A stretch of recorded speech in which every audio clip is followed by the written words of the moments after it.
Então, meus caríssimos, né? Boa noite aí. Estamos retornando aqui, claro, a abordar um conteúdo novo, certo?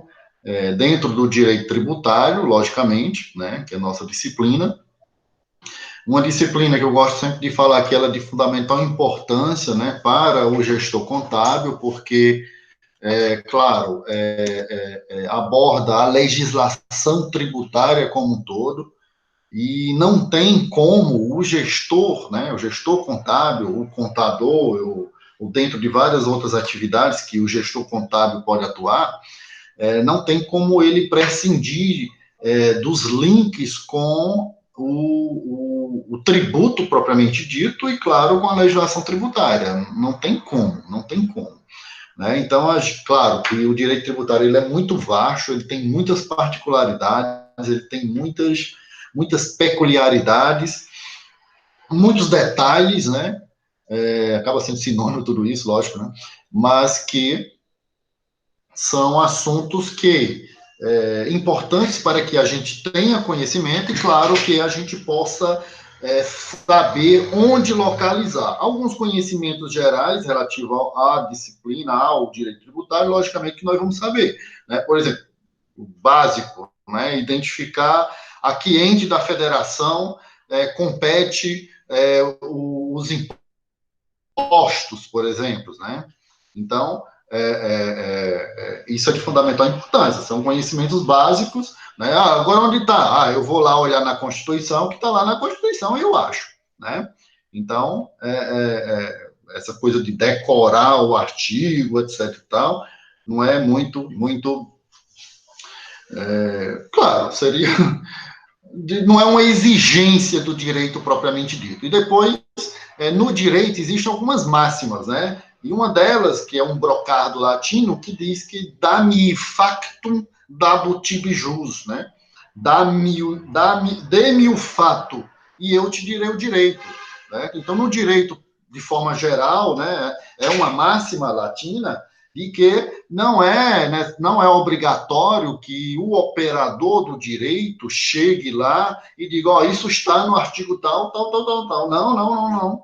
Dê o fato. Qual é o fato? Qual é a situação que envolve? A partir dessa situação que envolve, o Estado juiz vai, então, te dar o direito, logicamente. Claro que eu estou falando isso na análise e na perspectiva de que, quando nós temos uma judicialização de uma disputa, de uma contenda, de uma contestação relativo à tributação propriamente dita. Né? Para tanto, para que a gente chegue a este momento, né? Desta judicialização. E o que é a judicialização? A judicialização é a análise do Poder Judiciário sobre uma determinada contenda de direitos. Então, ele vai analisar o direito e vai dar direito a quem lhe compete, né? Então, logicamente que quem tiver o direito é que o Estado juiz vai conceder isso. Para tanto, meus caríssimos, a gente vem discutindo desde o começo de nossas aulas presenciais e agora aqui, onde nós conceituamos o tributo, fizemos uma pequena contextualização histórica, né, dessa necessidade de pagar tributo, depois nós analisamos as limitações ao poder de tributar, já que um ente da federação não pode adentrar na competência de outro ente da federação, certo? E, logo em seguida, nós analisamos de forma bastante importante, né, que onde provém, evidentemente, esse embasamento jurídico, essa fundamentação jurídica para termos essas discussões voltadas para a tributação. Então, para tanto, nós discutimos as fontes do direito tributário. E aí as fontes são bastante vastas, né? Temos a legislação tributária, que ela não é somente a lei, ela abrange todo um contexto normativos, até mesmo de resoluções dos órgãos competentes, né, tributário, logicamente. temos a maior fonte, que é a Constituição Federal, que nenhuma outra pode ir de encontro a ela, logicamente. Nós sabemos, claro, que o Código Tributário Nacional, CTN, que é de, creio que de 66, certo? 66, Lei 5172 de 66, certo? Ele foi recepcionado pela Constituição, então as normas que foram contrárias, contraditórias, logicamente, não foram recepcionadas pela Constituição. Vimos que, inclusive, algumas normas há controvérsias quanto a essa recepção ou não, certo? Logicamente que a recepção do Código Tributário Nacional, ele foi recepcionado como uma lei complementar, certo? Vimos também que dentro da estrutura nós temos as leis ordinárias, lei complementar, tem força constitucional, complementa dispositivo da Constituição, né? E aí a gente viu todas as fontes do direito tributário, pelo menos as mais importantes, né? Tratamos logo em seguida da obrigação tributária. O conteúdo programático, na verdade, né, é o que é me passado pela coordenação. Eu teria feito alguns ajustezinhos, certo? E aí eu vou conversar para o próximo semestre, logicamente, porque há uma logicidade nas discussões voltadas para o direito tributário, e principalmente quando a gente chega nesta fase, né? E aí, muito gratificante, eu entreguei para vocês em sala de aula, né? Logicamente, a linha do tempo do professor Eduardo Sabá, né? O Manual de Direito Tributário, que inclusive está lá na biblioteca virtual, tá? Onde ele traz exatamente a relação jurídico-tributária. Por que estou falando isso? Porque pelo nosso conteúdo, logo depois que nós analisamos as fontes do direito tributário, nós discutimos as obrigações tributárias, né? E aí depois nós tivemos a obrigação tributária principal e acessória, aí veio o fato gerador e por aí vai, certo? Só que o fato gerador da obrigação tributária o fato da obrigação tributária, certo? Ele tem que existir antes para termos, logicamente, a obrigação tributária, doutor. Logicamente. Nós temos que ter ele antes, ter surgido a obrigação tributária, para que a gente possa ter aquele elo, né, entre o sujeito ativo, que é o físico, e o sujeito passivo, que é o contribuinte, logicamente.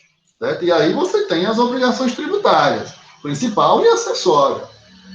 E então, de forma bastante própria, né, e logicamente que mesmo a gente tendo abordado no nosso conteúdo, seguindo o conteúdo programático, logicamente que não prejudica a nossa análise, porque a relação jurídico-tributária do professor Sabá, ele nos reordena e é muito própria, né? Primeiro, ele traz como ponto inicial, logicamente, a questão da hipótese de incidência. A hipótese de incidência tributária, dentro dessa relação jurídico-tributária, ela está vinculada apenas à existência da norma que titula um tributo ou uma possível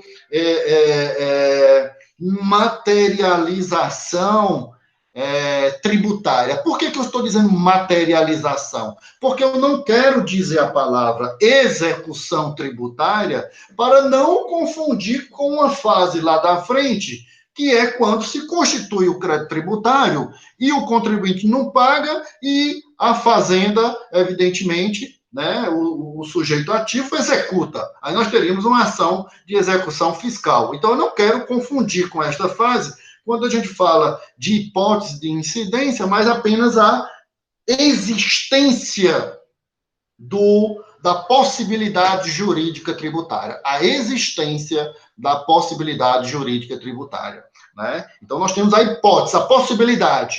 Logo em seguida, certo? Quando é que ele começa a se materializar? Quando é que ele começa a se materializar? ele começa a materializar quando nós temos aquele momentozinho que faz surgir o fato gerador da obrigação tributária. Então, no momento que faz surgir o fato gerador da obrigação tributária, logicamente, certo?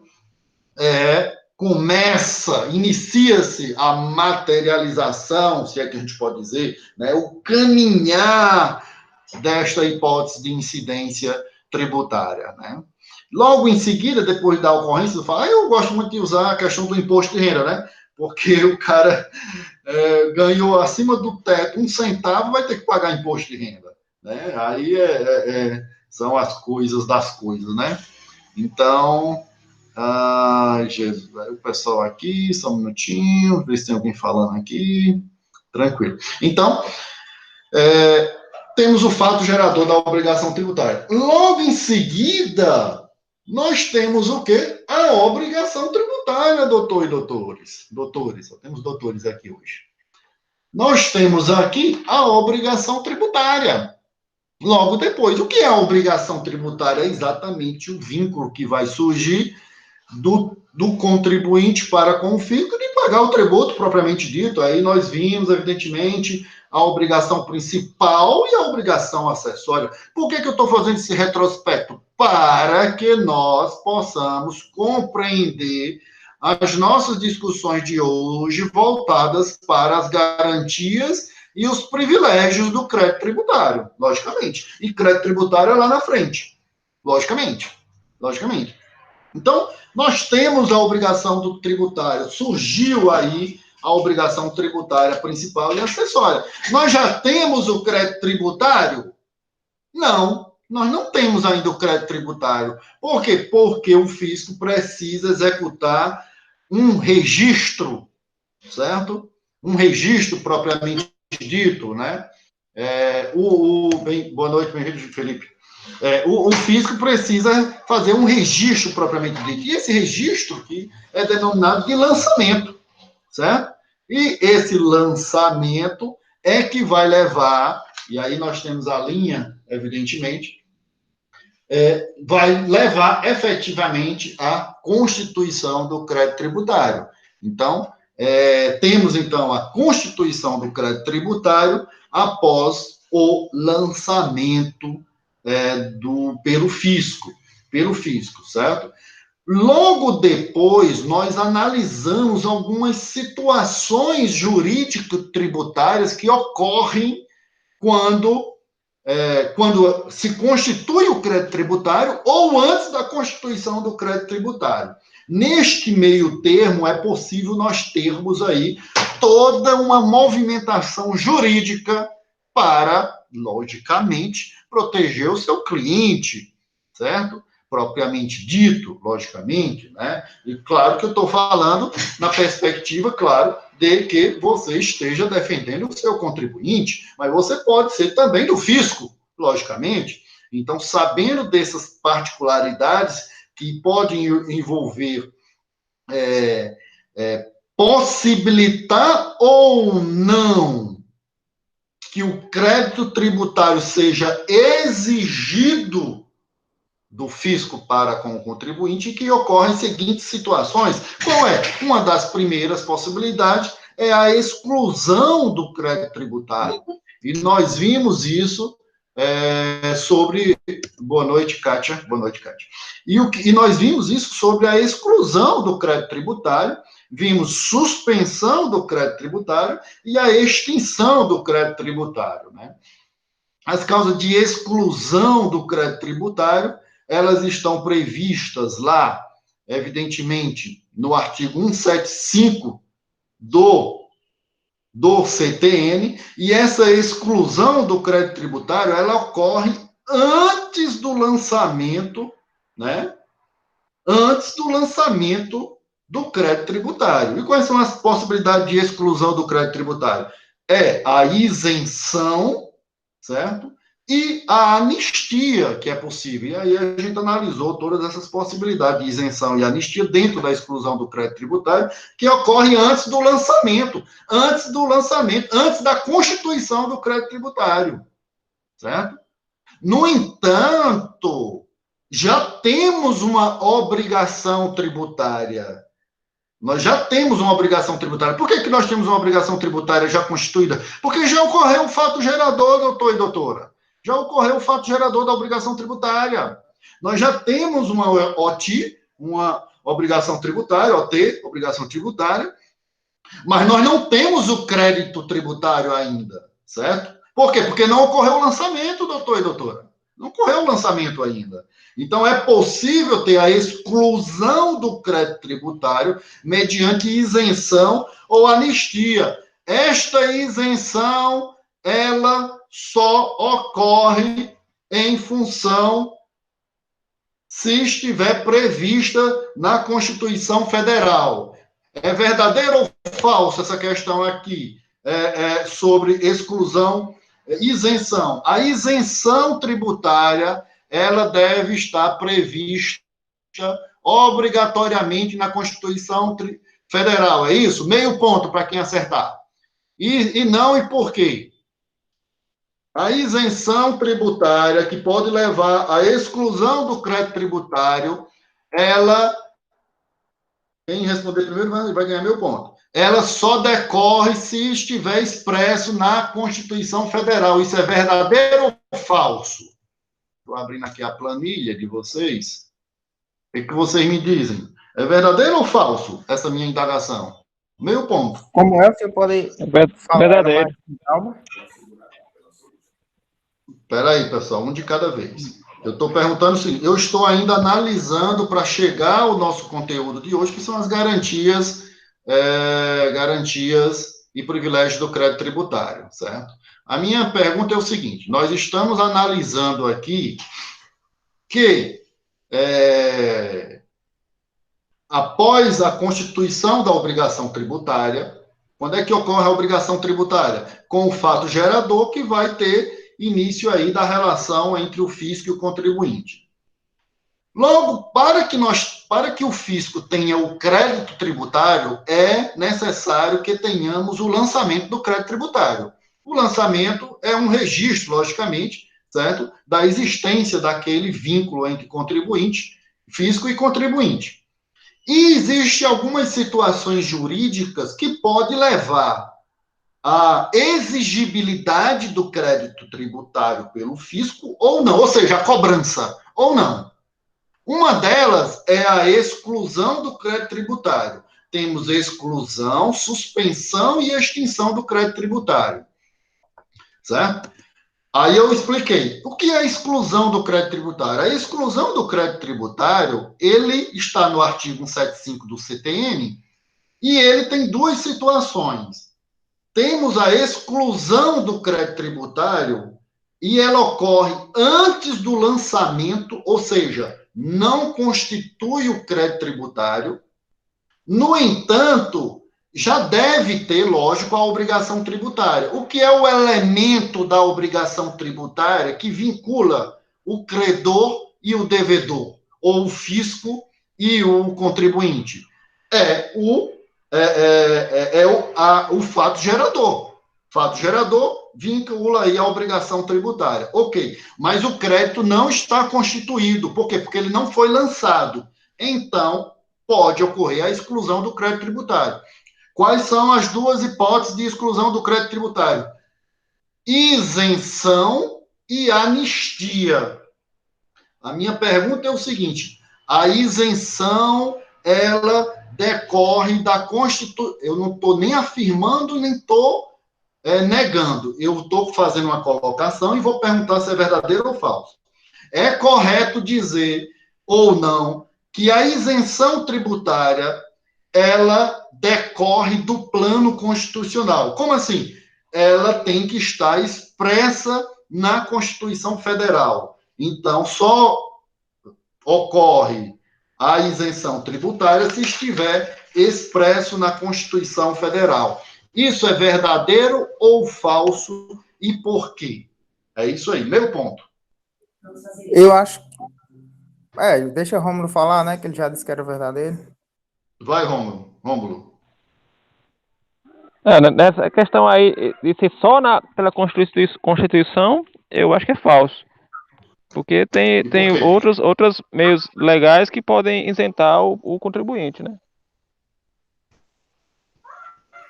É exatamente o que eu ia complementando, né? Porque eu acho que a isenção ela tem que partir, ela parte, eu não sei dizer o artigo, mas ela vai partir do CTN, Não, né? não. O artigo, pessoal, o artigo é sempre é importante, mas juridicamente não é relevante. Dá-me Aham, factum dabutibi jus. é. Juridicamente, na justiça, dê-me o fato que eu te dou o direito. Eu não preciso, como advogado, chegar lá, olha, isso aqui está lá no artigo 225 do artigo da lei tal, tal, tal. Não preciso. Eu dou o fato e o Estado juiz vai me dar o direito. Somente. Certo? Continue. É só complementando o que ele falou, que eu também acho que realmente não tem que partir da Constituição, vai partir do CTN, né? Que é realmente quem vai regulamentar isso. No caso, a Bom, isenção, né? A da isenção vai isenção. decorrer da lei em si, não de Quem uma falou norma isso? dita na Constituição Federal. Quem está falando isso? É o Felipe, é? Felipe. Quem mais, Rômulo? Não, é Pessoal, que, assim, é que para toda isenção, pessoal, de tributo, deve haver uma legislação que regulamente quem serão as pessoas que terão direito à isenção, no caso, né? certo, mas você disse que estaria no plano constitucional ou você está refazendo essa sua colocação ou não? Tô considerando falso, no caso, porque na questão não é só a Constituição que permite a isenção, mas todos os outros meios legais, né? O CTN, no caso, no âmbito municipal, quem pode ser isento dos tributos de ISS, essas coisas assim, né? Aham. Pronto, pessoal. Foi Luiz Felipe, não foi que falou agora há pouco também? Não foi, né? Estou só Foi. localizando aqui na planilha. Pessoal, é o seguinte: vocês fizeram as colocações de vocês. É, interessante, interessante, mas precisamos complementar. Eu considerei aí as duas respostas, eu coloquei aqui meio ponto para o Romulo e para o Felipe, tá? Vou considerar o meu ponto para cada um de vocês. A resposta de vocês está correta, mas precisamos complementar. No seguinte sentido, a minha proposição, lógico, né, que eu fiz agora há pouco, ela está errada. Ela está errada. Por quê? Porque não existe isenção prevista na Constituição Federal. Somente os casos de imunidades é que estão no plano constitucional. Nós tivemos uma aula que falamos sobre isso. A isenção decorre da legislação, abaixo da Constituição. Logicamente, eu considerei por quê? Porque essa lei não pode ser contrário ao que está previsto na Constituição. Isso é lógico. Isso é lógico, certo? Mas pode. Por que está previsto na legislação abaixo da Constituição, ou como a gente fala, infraconstitucional? Porque o procedimento para a criação de uma lei, eu sei que é muito difícil, mas se é que eu posso usar essa palavra, é menos difícil. E aí eu peço a venha e as aspas, de eu ter usado esse termo menos difícil, peço a venha e as aspas, do que uma mudança ou inclusão da Constituição, que seria por emenda à Constituição, certo? Para incluir uma nova possibilidade de isenção. Então, o plano constitucional, nós temos as imunidades, e aí ela é, de forma, chama-se um rol taxativo. O que é um rol taxativo do ponto de vista jurídico? Nós vamos ver isso já daqui a pouco. Taxativo é o seguinte, é só o que está previsto. O que é um rol de possibilidades jurídicas chamada exemplificativo? Exemplificativo é que temos lá 5 possibilidades, mas nós podemos ter 6, 7, 8. Então, eles apenas exemplificam e podemos ter outro. O taxativo é que é só aquilo, e não é fácil incluir outras possibilidades, certo? Então, eu considerei aí a pontuação de vocês por terem acertado e a gente complementou, certo? Então, a exclusão do crédito tributário, ela ocorre antes do lançamento e, claro, depois que temos a obrigação tributária. E não temos ainda o crédito tributário. Por quê? Porque o crédito tributário é condição lançamento, logicamente. Logicamente. Certo? Nós vimos também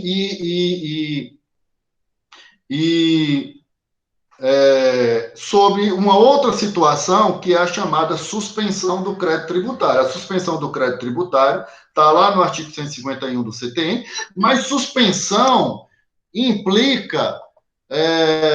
boa noite, Davi. Suspensão implica que suspende e pode voltar a cobrar o tributo pelo fisco. Então, suspensão do crédito tributário, suspende e volta. Isso está lá no artigo 151, certo? E ele traz várias possibilidades. Nós vimos moratória, depósito do montante, reclamações, e a gente detalhou cada um deles, e nós temos uma aula gravada específica sobre isso, certo?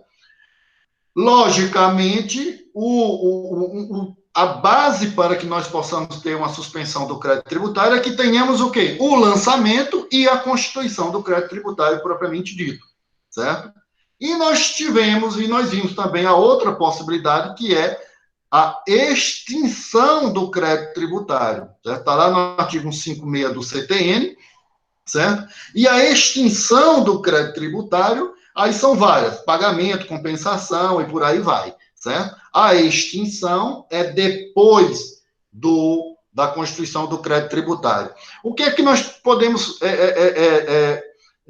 identificar desses três institutos?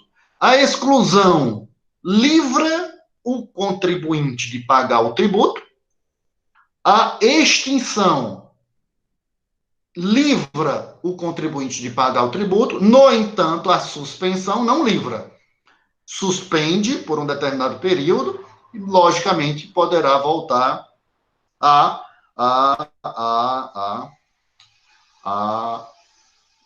exigir, a cobrar o tributo, certo? Pessoal, um detalhe, a gente viu aí em uma das nossas discussões da legislação, isso está em uma das leis aí, pessoal, não vou lembrar agora, mas está gravado. Às vezes o pessoal diz, eu até estava pensando esses dias, né? Por exemplo, teve aquele jogador de futebol, né? Como é o nome dele? Um dos jogadores de futebol, não vou dizer o nome não, para ficar gravado, vai ficar no YouTube. O fisco pegou que ele não declarou não sei o que, não é isso? Então ele tem tributos a pagar. Mas por que ele não vai preso? Ele não vai preso porque tem uma legislação, a lei diz que se ele reconhece que deve e paga, não existirá ação penal, ok? Por quê? Porque aí existe aí alguns princípios, né, da primazia do fisco, né, do interesse da arrecadação, né, do bem-estar, o interesse da coletividade de arrecadar valores para o bem da sociedade, blá, blá, blá, blá, blá, blá, que vocês sabem. Segurança, educação, que nós estamos tendo demais, certo? Então, isso é um dado extremamente importante, porque até, claro, numa orientação para os seus clientes, logicamente, né? O que é que eu recomendo a vocês na prática, né? Logicamente, depois de tantos anos,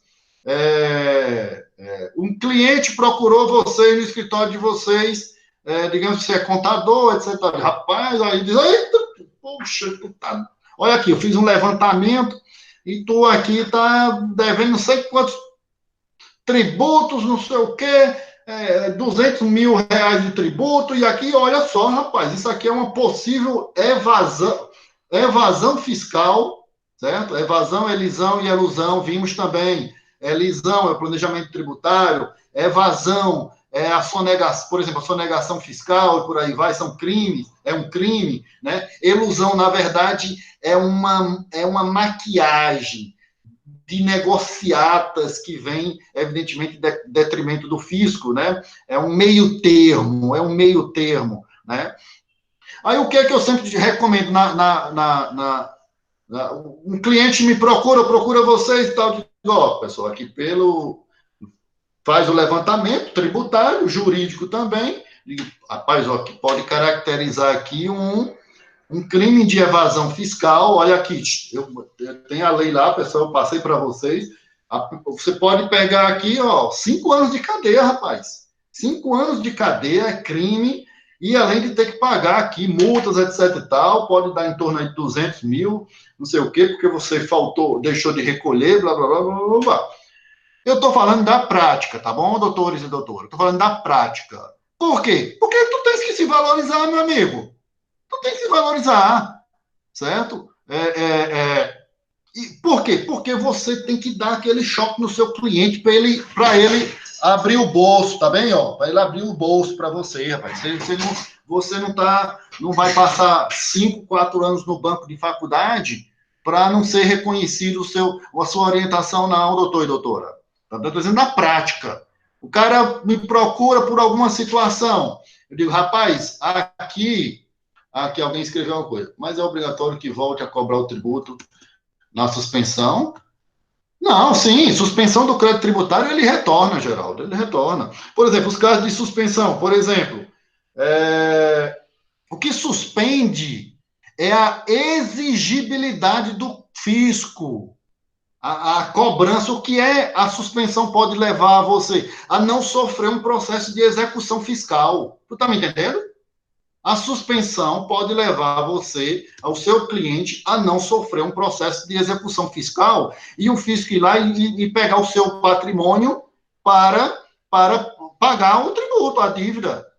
Entendeu? Então, a suspensão suspende, mas existe toda várias ações judiciais que podem levar a essa suspensão do crédito tributário, né?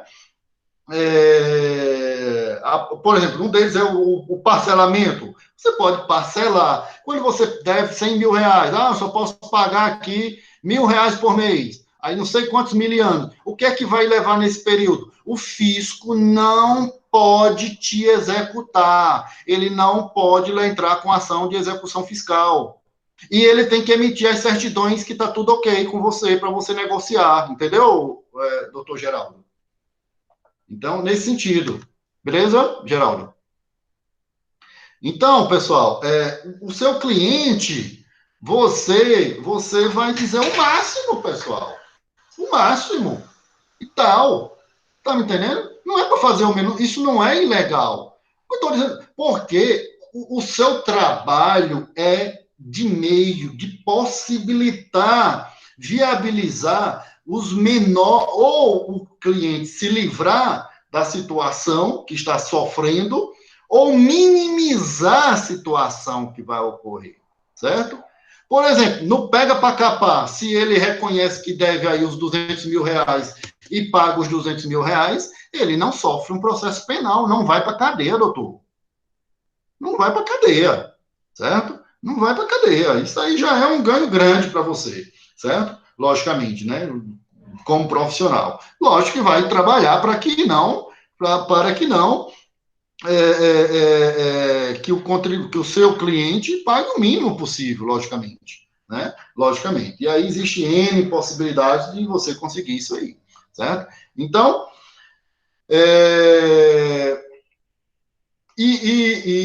sim, então, pessoal, essa é a prática, né? Que você vai, evidentemente. Pronto, era isso que eu ia dizer. Pessoal, outra coisa para vocês, tá? Eu vou dizer, quem já trabalha em escritório de contabilidade, ou sabe, se não sabe, é importante. Quando eu comecei a advogar, eu ficava doente, no sentido de que não, quem tem o problema, seja jurídico tributário, seja de ordem penal, nós vamos ver mais à frente a questão do penal no âmbito tributário. Envolve muito do que a gente já falou e das leis. Quem tem a dívida com o fisco e quem pode ir preso não somos nós, tá? Abstraia, não incorpore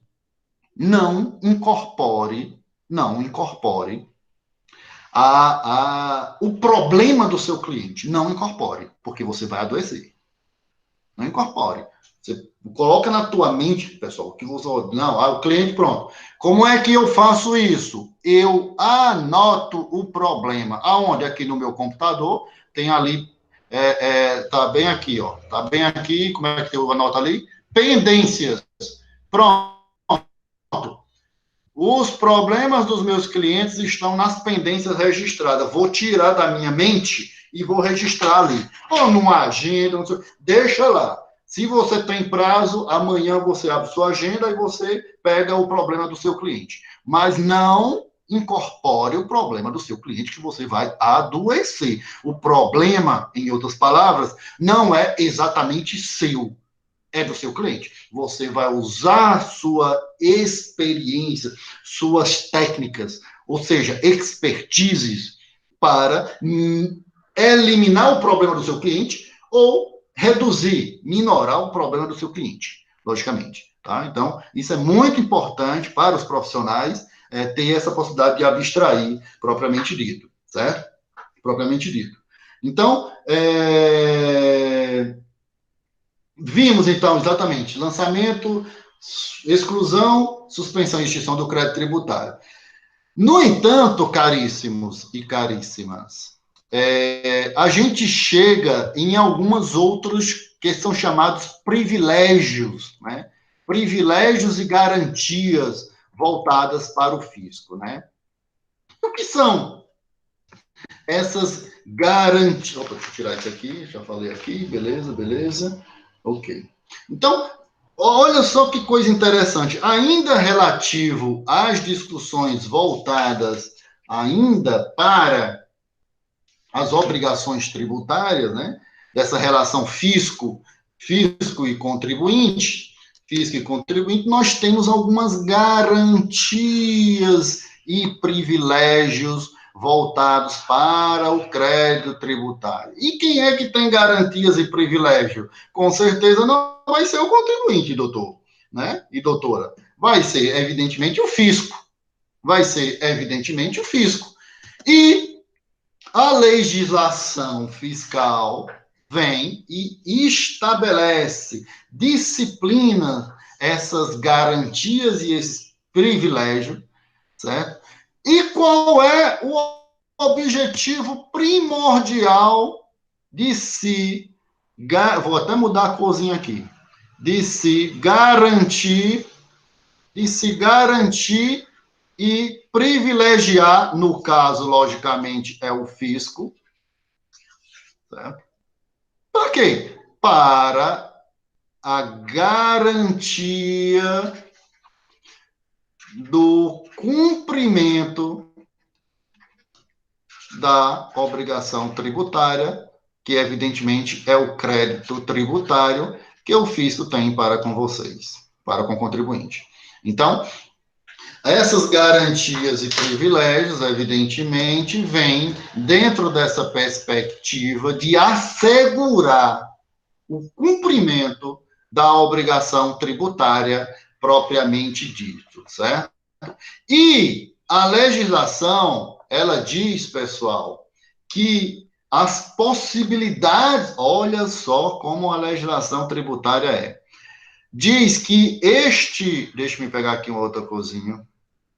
Estas garantias, ou seja, este rol de garantias e privilégios, ele é exemplificativo. O que é um rol exemplificativo? Ou seja, ele é um rol... O que é um rol? A discriminação. Essa. Exemplificativo quer dizer, doutor e doutora, que é possível existir outras possibilidades de garantias e privilégios para o fisco, objetivando o cumprimento, ou seja, o pagamento da dívida do contribuinte para com o fisco. Se fosse um rol chamado taxativo, eram somente aqueles, mas não é o caso, e ele é um rol exemplificativo. E onde é que nós observamos isso, pessoal? Está lá no artigo 184 do CTN, do Código Tributário Nacional, que eu coloquei lá para vocês, e ele diz o seguinte, 184, que respondem, deixa-me ler exatamente o que diz o 184, sem prejuízo dos privilégios especiais sobre determinados bens, ou seja, ele não é taxativo, ele é exemplificativo, ele cabe outros privilégios que sejam previstos em lei, responde pelo pagamento do crédito tributário. Quem é que responde? O contribuinte que vai responder. E ele vai responder com o quê? Com a totalidade dos bens e das rendas, ou seja, os bens do patrimônio e as rendas do contribuinte vai responder pelo pagamento do crédito que o fisco tem sobre o contribuinte. E estes bens e rendas de qualquer origem ou natureza do sujeito passivo, certo? Então, olha só que coisa interessante, né? Então, todos os bens e as rendas do sujeito passivo, ou seja, o contribuinte, serão utilizados para, evidentemente, cobrir e pagar essa dívida, ou seja, esta obrigação tributária, esse crédito tributário, certo? E olha só, pessoal, a lei diz o seguinte, de qualquer origem ou natureza. Ai, doutor, você tem dinheiro na tua conta, mas tu não tem como provar a origem desse dinheiro. Pode ser qualquer coisa. Pode ter sido lavagem de dinheiro, pode ser o quê? Eu já falei isso em uma de nossas aulas também. Não importa a origem, doutor. Não importa a origem. Seja bem-vindo, Daniel. Não importa a origem. Os bens e as rendas do contribuinte serão utilizadas para o cumprimento e pagamento desta dívida, ou seja, desse crédito que o fisco tem sobre você. Essas são uma das garantias e privilégios que o fisco tem. Temos mais, pessoal. O que é que responde também de patrimônio do contribuinte, do sujeito passivo? Responde o seu espólio. Como assim o espólio? O espólio são as possíveis heranças que ele tiver. Olha só que coisa interessante. Se ele tiver herança para receber, também vai responder, certo? O que é que também responde, pessoal? A massa falida. Pessoal, me perdoe. É o cara já L, né? L ou F, né? Massa falida, vocês sabem, lógico, é a falência, né? Ou L ou F, né? Ou lascado ou já, né? E numa massa falida também a sobra de recursos que chegar lá na massa falida, que é quando vai a falência, certo? A falência, logicamente, vocês sabem, é quando não é possível mais uma recuperação judicial, quando o ativo, o passivo não vai mais cobrir o ativo, né? Ou o ativo não vai ao contrário, o ativo não cobre mais o passivo, né? Então, o passivo é superior aí de forma astronômica aí, o patrimônio líquido, né? E não tem nem o capital subscrito na constituição de uma empresa vai resolver mais nada, né? Mas também responde. O que é que diz ainda a lei também?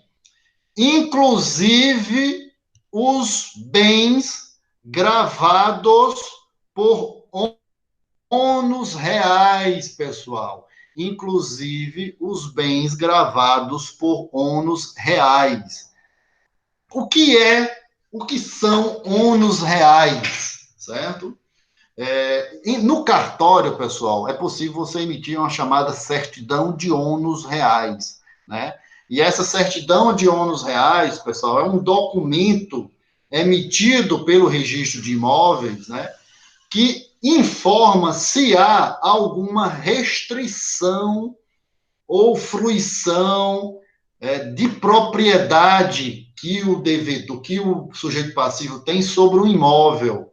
né? Ou seja, este imóvel está hipotecado ou penhorado, por exemplo. Então, isso é o cartório emitiu uma certidão chamada de ônus reais, certo?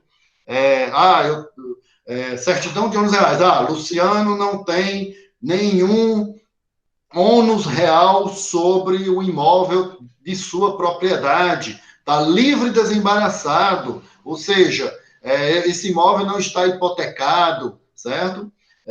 Ou seja lá o que for, certo? Não foi dado, lógico, hipotecado não foi dado em garantia, lógico, isso é hipoteca, garantia, certo? Não há nenhuma vínculo. Só que a lei diz o seguinte, inclusive os gravados por ônus real.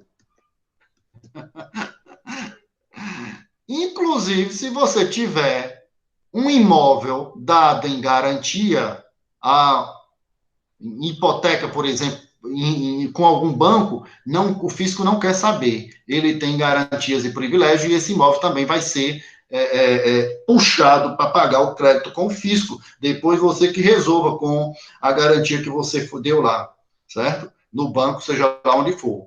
Então, olha só, os imóveis gravados por ônus reais também respondem pela dívida para com o fisco, certo? Também responde mesmo que você tenha colocado em alguma cláusula, por exemplo, de doação de um imóvel pós-mortem, depois que morrer, por exemplo, seja lá o que for, ou mesmo que você grave nesse imóvel uma cláusula de inalienabilidade, ou seja, é uma cláusula de que você não pode dispor desse bem, certo? Ou de impenhorabilidade, ou seja, esse imóvel não poderia ser penhorado pela justiça. Para o fisco, não quer nem saber. Não importa se tem ônus real, não importa se é impenhorável, não importa se é inalienável, não importa. A lei está dizendo que o fisco tem garantias e privilégios e deve ser este imóvel utilizado para pagar a dívida para com o fisco. É isso que está dizendo o artigo 184 do Código Tributário Nacional, que é uma lei complementar à Constituição, certo? E continua, seja qual for a data da constituição do ônus ou da cláusula. O que é que isso quer dizer? Isso quer dizer que, em tese, se você, antes da constituição do crédito tributário, tiver registrado uma cláusula de impenhorabilidade ou um ônus real sobre esse imóvel, ou seja, uma hipoteca, antes da constituição do crédito tributário, mesmo assim, ele será chamado, buscado, desculpa a palavra, pego pelo fisco para quitar a dívida com o fisco. Pessoal, olha só, não é só ler o artigo e nós estamos satisfeitos. Não funciona assim. Por quê? Porque um artigo de uma lei do CTN, ele tem desdobramentos, tá? Quando vem esses privilégios que estão lá no artigo 184, né? E ele diz, olha aí, doutor, não importa, Luciano, sujeito passivo, me deve R$1 milhão ao fisco. Não importa, você vai ter que pagar. E você vai ter que pagar, Luciano, pelo seu bem, pelos seus bens, pelo seu patrimônio, pela sua renda. Não quero saber, eu fisco, a origem ou a natureza desse patrimônio. Não quero saber se foi de alguma ilegalidade ou não. Não me importa, eu não quero saber. Eu fisco. Você vai ter que pagar, Luciano. Certo? E outra, não quero saber se é espólio de alguma herança. Esse patrimônio vai ser utilizado para pagar a dívida com o fisco. Também não importa se a sua empresa é uma massa falida, vai ter que ser utilizada para pagar o fisco. Não importa também se o seu imóvel está hipotecado, ou seja, existe um ônus real sobre ele. Não quero saber, resolva com quem você deu a garantia. Esse imóvel vai ser utilizado para pagar o fisco. Não quero saber, sujeito passivo, se tem alguma cláusula de inalienabilidade, ou seja, de que não pode vender o imóvel. Não quero saber. Também não quero saber, eu, fisco, e você, contribuinte, sujeito passivo, se esse imóvel ele é impenhorável. Não importa. E mais ainda, não importa para o fisco se você constituiu todas essas possíveis restrições antes da constituição do crédito tributário. Não importa para o fisco. Não importa, certo? Você pode ter constituído isso antes. Ah, eu constituí uma empresa, e aí o seguinte, eita, mas aí eu vou fazer uma negociata tributária no próximo ano, eu vou fazer o seguinte, eu vou logo aqui dar esse meu patrimônio aqui, essa casa, esses carros, como hipotecado relativo a isso, ou uma cláusula de impenhorabilidade, ou de que não pode ser vendido, porque eu vou fazer a negociata no próximo mês. Mesmo eu querendo fazer isso, ou não, ou eu fiz de forma legal. Não, eu fiz uma negociata ano passado, mas aí a situação agora da pandemia vai fazer com que eu não possa pagar os tributos. Hipoteticamente, se o poder público, o fisco, exigisse, mas não é o que está ocorrendo na pandemia, vocês sabem disso, está tendo todas as elasticidades, etc. Inclusive, foi até emitido agora nesse dia pelo Paulo Guedes exatamente essa possibilidade de postergação de pagamento de tributo até o final do ano. Né? Saiu agora nesses dias. Até o pessoal da OAB me mandou. Então, mesmo que tu tenhas feito isso no ano passado e ocorreu uma situação, não importa para o fisco, doutor. Não importa. Ele vai cobrar de você. Agora, peraí, doutor. Peraí, doutora. Sim, mas e por que então que ele tem essas garantias e privilégios? Mesmo numa cláusula de hipoteca, eu fiz de forma legal o ano passado. Essa cláusula de impenhorabilidade, de que eu não posso vender, foi o ano passado. Por que é que isto há este privilégio e essa garantia para o fisco? Por que, doutor e doutora? Existe um outro instituto, certo? Que é logicamente, né? Deixa eu ver se eu apago aqui. Deixa eu apagar um pouco aqui, aqui isso já está gravado. E aí, então, eu vou apagar o quadro para poder escrever, que eu gosto de um quadro grande. Bora, meu filho, apague.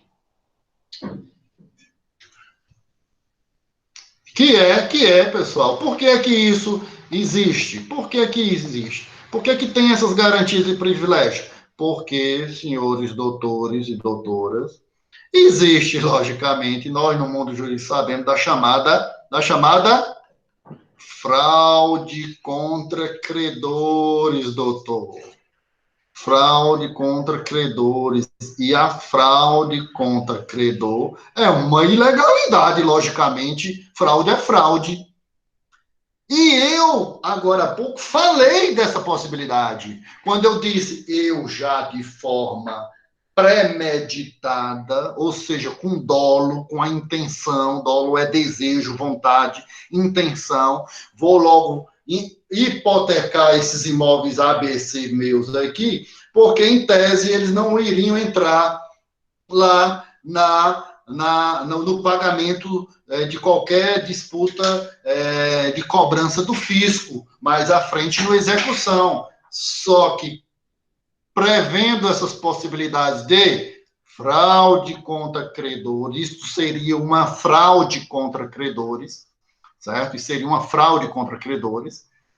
É que nós temos o quê? As garantias e privilégios do crédito tributário, que para o fisco não importa. Não importa. E olhe mais ainda, este rol que eu falei destas possibilidades é um rol chamado exemplificativo, certo? Então, não importa de forma efetiva, pessoal. No entanto, a lei, pessoal, a legislação, o CTN, neste mesmo artigo 184, ele faz uma exceção, certo? Exceto que aí foge essas garantias e privilégios, os bens e as rendas que a lei declare absolutamente impenhoráveis, certo? Exceto os bens que... Rapaz, é bom demais um negócio desse. A lei diz o seguinte, doutor e doutora, exceto os bens e as rendas que a lei diga que são impenhoráveis. Esse o fisco não pode pegar. Este o fisco não pode pegar. No entanto, o suposto sem embargo, na prática jurídica, não funciona assim.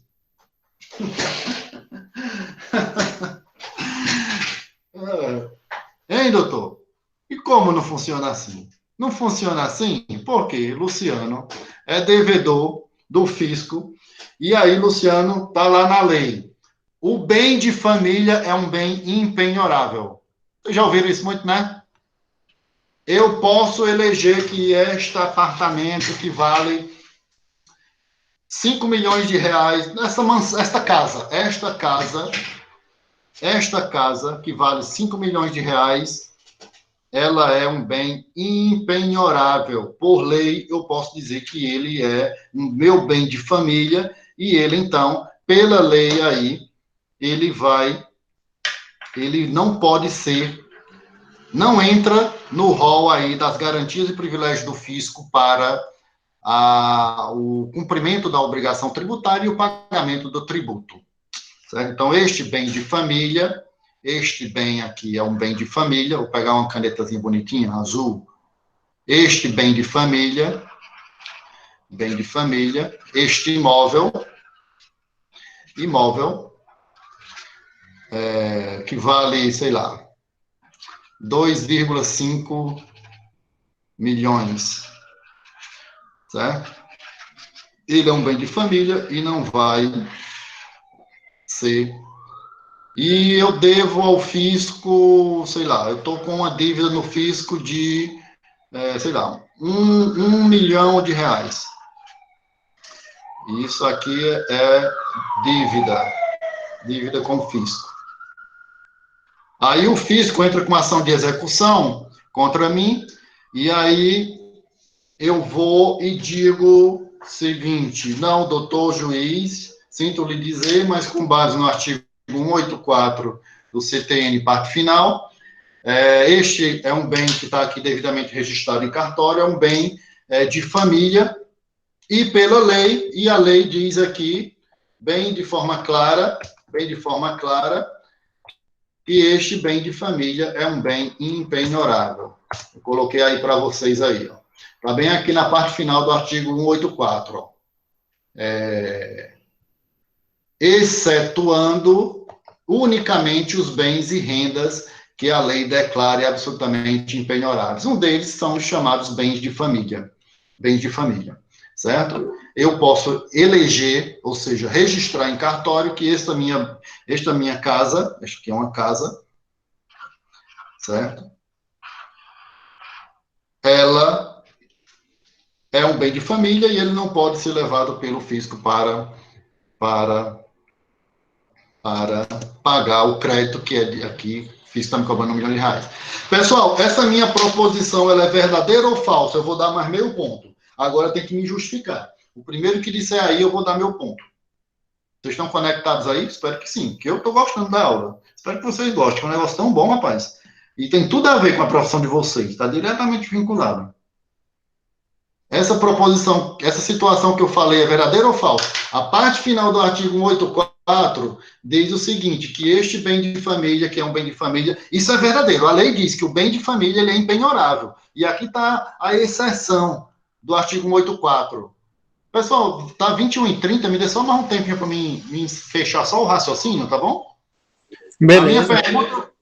minha pergunta é o seguinte: esse está na exceção, tá? É bem de família. Isso aí é legal, pessoal. Eu estou afirmando que o bem de família, eu registro em cartório, ele é impenhorável.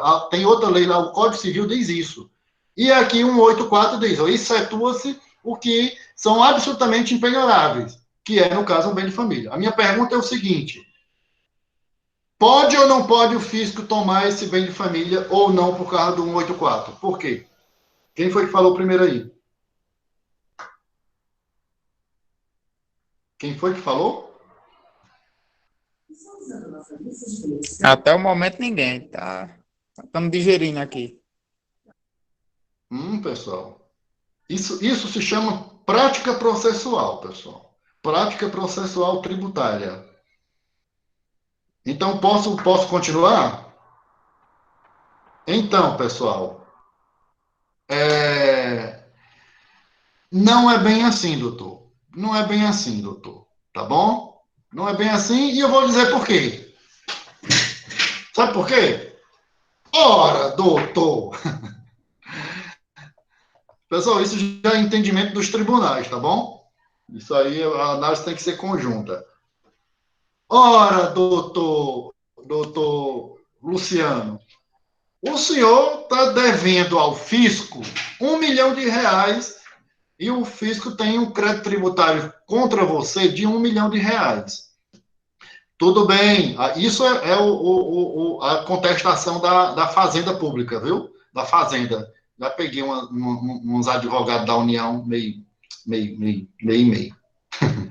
Aí ele vai e diz o seguinte: como é, senhor juiz, claro, vocês viram o que eu disse, ó, eu sou advogado do meu contribuinte. Senhor doutor juiz, este bem é um bem de família, devidamente registrado na data de tal, no cartório de registro imóvel tal. Aqui está a certidão, é, portanto, um bem absolutamente impenhorável e, no entanto, ele não pode ser, de acordo com a parte final do artigo 184 do CTN, ser utilizado,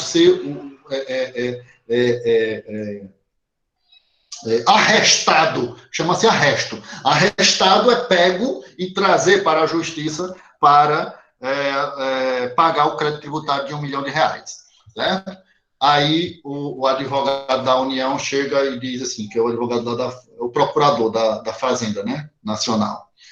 Senhor doutor, isso foi uma contestação que eu fiz e agora ele vem com a chamada réplica.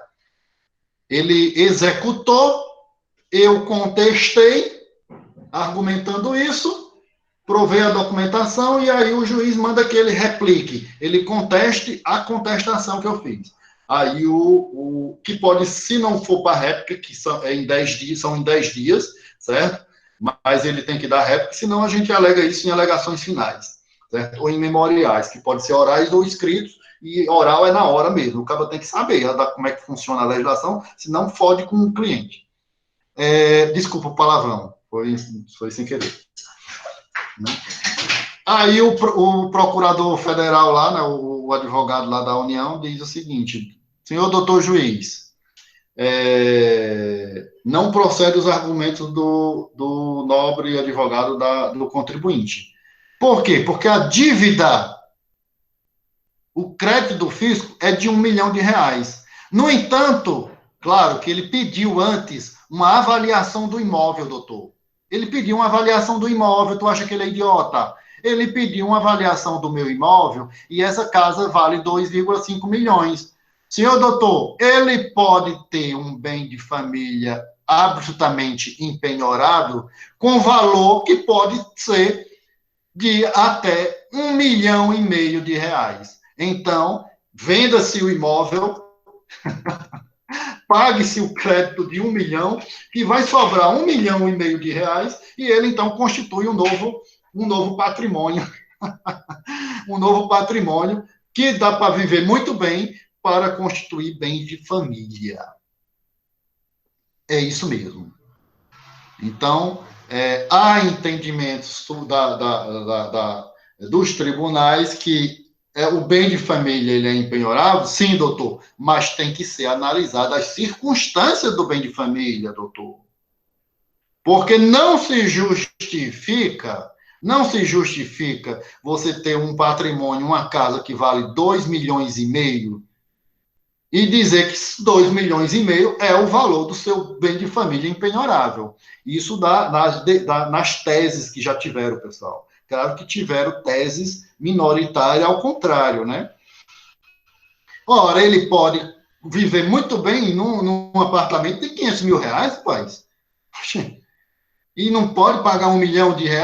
Então, a tese defendida e que é aceita pelos tribunais é que, sim, ok, bem de família é impenhorável. No entanto, tem que ser analisada as circunstâncias em volta deste bem de família para que ele seja considerado impenhorável.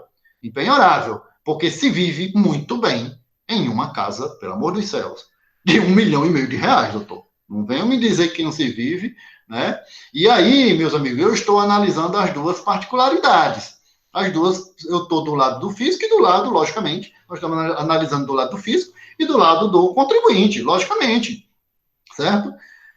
Porque se vive, claro, venhamos e convenhamos, doutores e doutoras, aí que a Kátia está ali. Venhamos e convenhamos que se vive muito bem até, pelo amor de céus, né? Eu não tenho nem esse patrimônio, tá doido? R$ 1,5 milhão, aí vende, tira R$ 1,5 milhão, compra outra casa, vai, penhora aí essa casa aí, mas pague R$ 1 milhão pro fisco, doutor, certo? Isso aí até é fraude, acaba sendo uma fraude, né? Caracterizada uma possível fraude contra credores também. Então, pessoal, tem que ser analisada toda a questão da legislação de forma conjunta, né? Porque senão ela tem essas particularidades, né? Certo? Deixa eu ver se tem mais alguma coisa a acrescentar sobre este ponto.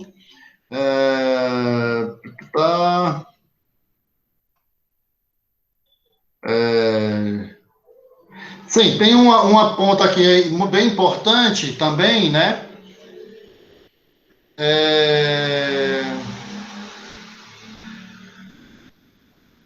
Diante de qualquer ato do sujeito passivo, posterior à inscrição da dívida, tendente a frustrar a satisfação pode o fisco propor judicialmente uma chamada medida cautelar fiscal de indisponibilização dos bens, pessoal. É possível, nesse percurso, nessa discussão aí, ele vai entrar com essa chamada medida cautelar fiscal, que é dentro do processo, é uma medida que antecede ao final do processo para verificar tudo isso que eu falei para vocês. A indisponibilidade dos bens.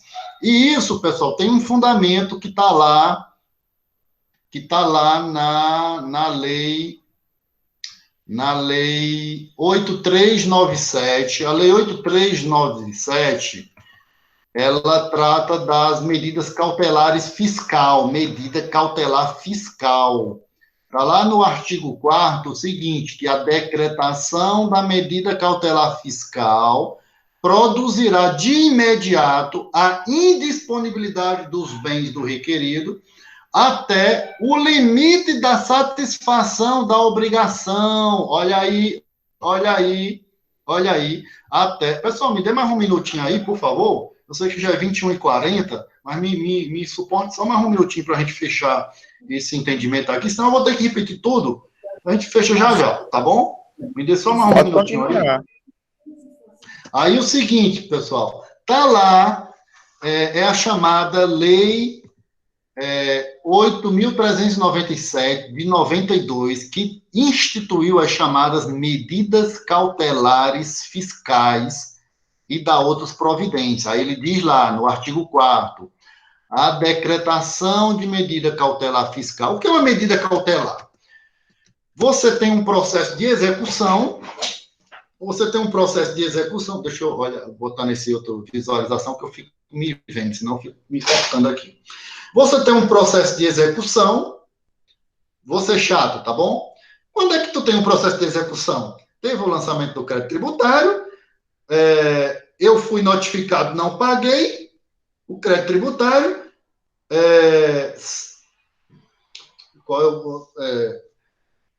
inscrição na dívida ativa, municipal, estadual, federal, emite-se uma certidão de dívida ativa. A certidão é um instrumento para o processo de execução da Procuradoria da Fazenda Nacional, Estadual ou Federal. Certo? Então, ele executa essa certidão da dívida ativa. E aí começa o processo de execução. E aí cabe um monte de defesa, processo de execução. Nisso, apareceu o patrimônio aí, um bem de uma casa de 2,5 milhões.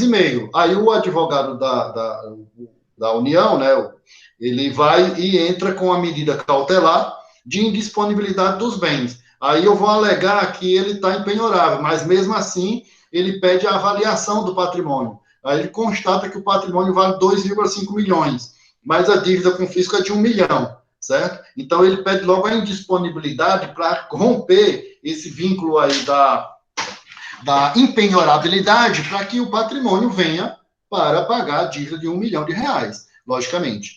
E isso está previsto aí nesta lei, que é a Lei 8.397 de 92, e diz exatamente no artigo 4º que a decretação da medida cautelar fiscal produzirá de imediato a indisponibilidade dos bens do requerido até o limite da satisfação da obrigação, logicamente, né? Então, ele diz todos os procedimentos nessa lei específica, né, desta lei específica, certo? E o que é interessante é que há um entendimento aí, foi acrescentado, pessoal, o artigo 185A no CTN, e há um entendimento do Superior Tribunal de Justiça. O que é que diz o 185? Ele trata da questão da fraude. Presume-se fraudulenta a venda, ou seja, a alienação, oneração, ou seja, você vincular o seu patrimônio a alguma dívida outra, a alienação ou oneração de bens ou renda, ou seu começo, ou você iniciou, você deve para o fisco, começou, certo? Ou começo pelo sujeito passivo, em débito para com a Fazenda Pública, por crédito tributário regularmente inscrito como dívida ativa. Ou seja, é fraudulenta a venda ou a vinculação, a oneração desse patrimônio, né? Ou o começo de se fazer isso, né? Se você tem um débito contra o fisco, um débito do fisco, né? Que pertence ao fisco. Isso é chamada fraude contra credores, né? No entanto, isso não se aplica se você reservou patrimônio suficiente para pagar o fisco. Pode ser também, pessoal. Pode ser também. Ora, você pode ter uma dívida de 1 milhão de reais, você tem um patrimônio de que vale 2 milhões, outro que vale 3 milhões, você vincula esse de 3 milhões, você vende, onera, faz o que quiser, hipoteca o que quiser esse imóvel de 3 milhões, mas você reservou um imóvel de 2 milhões de reais já para pagar o fisco. Você comprova, não, doutor, eu tenho esse outro patrimônio aqui, que vem aqui para saldar, para garantir aqui o fisco. Então, isso pode, tá? Isso pode e está previsto na legislação, certo? O 185A, só para a gente fechar aqui a nossa discussão de hoje, não vai fechar não, que eu falo demais, eu falo pelos cotovelos, mas eu não posso passar por cima, pessoal. Eu não posso passar por cima. Eu falo muito porque não é só ler o artigo, não dá só para ler. Não funciona assim, não funciona, né? Está aqui para discutir, para aprofundar, trazer a prática processual, tributária, vincular as possibilidades e estratégica tributária e jurídica para defender o seu cliente, logicamente, né? Então, o 186A, em outras linhas, em outras palavras, ele quer dizer que as dívidas ativas que você possa ter alguma outra dívida civil que não seja de ordem tributária, é isso que diz. O STJ entendeu que no sentido de que a classificação de origem da dívida... Por exemplo, você teve uma dívida antes, que não era de ordem tributária. Então, ele entendeu que dívidas ativas não tributárias não entraria nessa possibilidade do fisco tomar esse patrimônio, né? Você tem alguma outra dívida vinculada. Deixa eu ler aqui o artigo que é melhor para a gente compreender. Artigo 185-A. Na hipótese de o devedor tributário devidamente citado não pagar nem apresentar bens a penhoras no prazo legal e não forem encontrados bens penhoráveis, não foi encontrado nada, o juiz determinará a indisponibilidade de seus bens e direitos, comunicando a decisão, preferencialmente por meio eletrônico, aos órgãos e entidades que promovem registro de transferência de bens, especialmente ao Registro Público de Imóveis e às autoridades supervisoras do mercado bancário e do mercado de capitais, a fim de que, no âmbito de suas atribuições, façam cumprir a ordem judicial, né? E o que é que diz isso, né? Foi acrescentado isso que eu li para vocês, pela Lei Complementar 118 de 2005, né? Autorizando o juiz a decretar indisponibilidade de bens do devedor em qualquer ação judicial proposta contra o contribuinte. Ou seja, se ele está sofrendo algum outro processo por alguma outra dívida que não é de natureza tributária, indenização por alguma coisa, ele está dizendo que o juiz pode determinar indisponibilidade, inclusive, daquele bem, certo? Isso é o que diz a lei. Você está sofrendo um processo judicial de indenização por danos morais e materiais que não é de natureza tributária. O 185-A diz que o juiz poderá decretar a indisponibilidade. O que é indisponibilidade? É que os bens que estão lá sendo debatidos podem ser chamados para quitar essa dívida do fisco. Certo? Do fisco. No entanto, pessoal, nós tivemos aí o STJ disse o seguinte, isso foi no recurso especial ao Superior Tribunal de Justiça. Os recursos para o Superior Tribunal de Justiça, ele é chamado de RESP, recurso especial. Foi o de número 1.347.316 do Paraná. O relator foi o ministro Humberto Martins, de 6/11 de 2012. Esta lei complementar que eu li para vocês é de 2005. O ministro entendeu o seguinte, de que o STJ manifestou-se no sentido de que a classificação de origem da dívida ativa é questão relevante. A classificação de origem, de onde é que vem essa dívida? É questão relevante para determinar o regramento normativo aplicado à espécie. Ou seja, a origem dessa dívida do contribuinte, do sujeito passivo, é o tempo que iniciou a origem dessa dívida, é ponto importante para dizer qual é que é a lei aplicada ao caso, certo? Sendo indevida a aplicação de institutos previstos no Código Tributário a temas de natureza não tributárias.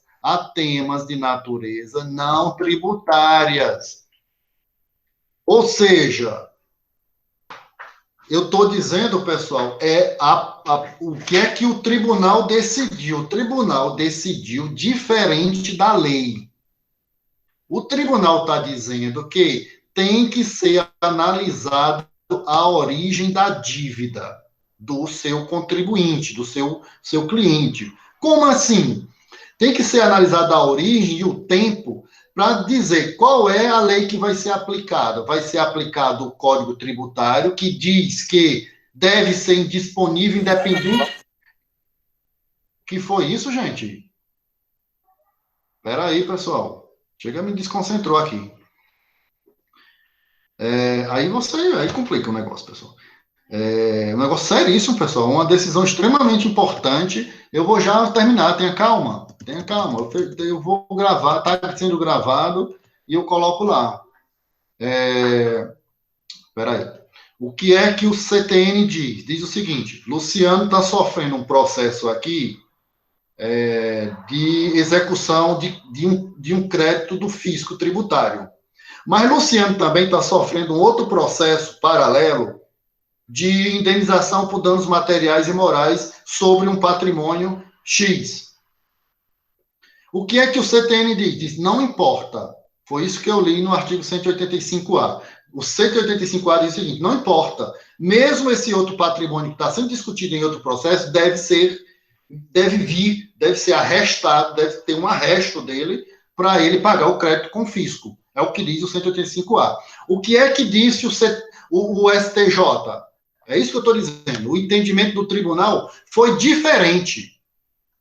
O Superior Tribunal de Justiça entendeu, no recurso especial 1.347.317 do Paraná, o relator foi o ministro Humberto Martins, de 2012, de 6/11/2012, na segunda turma, de que deve ser analisado a origem da dívida, certo? O momento que é questão extremamente relevante para se dizer qual é que é a lei que vai ser aplicada. E, verificando que é uma outra situação, aplica-se uma outra lei, será indevida a aplicação dos institutos, ou seja, desses normativos do Código Tributário, do CTN, a temas de natureza não tributária. Mostra-se indevida a incidência do artigo 185A do Código Tributário Nacional a dívidas ativas não tributárias, a outras dívidas que o contribuinte tem, que não é de ordem tributária. Então, não se aplica o 185A. Não pode o juiz mandar indispor o patrimônio que está sendo discutido no outro processo. Uma vez ele entende que o artigo deixa expressamente claro, o artigo do CTN é claro, que sua aplicação ocorre à hipótese do devedor tributário, doutor. Ora, o CTN, pela análise do ministro do STJ, está aqui, espera ainda. O CTN, no artigo 185A, diz o seguinte, pessoal. Pessoal, estou já terminando, vou só terminar isso aqui. Espera aí. Olha só aqui. O CTN, no artigo 185A, postei aí para vocês. Na hipótese de o devedor tributário. Foi aí onde o ministro do STJ disse, não, doutor, peraí, alto lá, senhor juiz. O senhor não pode aplicar o 185A e pegar o patrimônio que está sendo discutido em outros processos para saldar a dívida do fisco. Por quê? Porque essa discussão lá, nos outros processos, não é de matéria tributária, não é um devedor tributário. O senhor só pode pegar se for relativo, se for alguma dívida tributária, devedor tributário. Não é o caso de estar sendo discutido lá, certo? Então, nós temos uma exceção aí, certo? Extremamente importante, matéria de defesa na prática processual tributária, dentro desse contexto aí. Certo, pessoal? Deixa eu marcar aqui aonde nós ficamos. Aqui. Vou colocar até aqui. Aí eu dou uma relembrada no próximo, na próxima sexta, para a gente continuar. Então, pessoal, meus caríssimos e minha caríssima, quem me suportou até agora foi aí Olha aí, né? Pelo menos consta aqui, Daniel, Davi, Felipe e Cátia. Pessoal, é um tema muito importante, ele é envolvente, eu gosto muito da prática processual. Vocês já observaram que não é só ler o artigo, não funciona assim. Não funciona assim. A gente tem que ler os desdobramentos. A simples leitura do artigo 185A nos levaria a cometer um erro de análise jurídica tributária, certo? Porque tem uma decisão do Tribunal do STJ, a mais alta corte infraconstitucional do país, infraconstitucional, porque o STJ de matéria infraconstitucional, né, entende de forma diferente. Ok, meus queridos? Alguma colocação? Ah, sim, ó, pessoal, já está lá no Unileão Digital, mas vou colocar no grupo também, tá? Já está lá a nossa atividadezinha relativa a hoje, tá? É uma perguntazinha, verdadeiro ou falso, bem simples, fácil, vai valer aí um pontinho, já o nosso primeiro ponto da nossa parcial, e ou manda no e-mail ou manda no WhatsApp privado do professor. Beleza, meus queridos? Ok? Alguma colocação?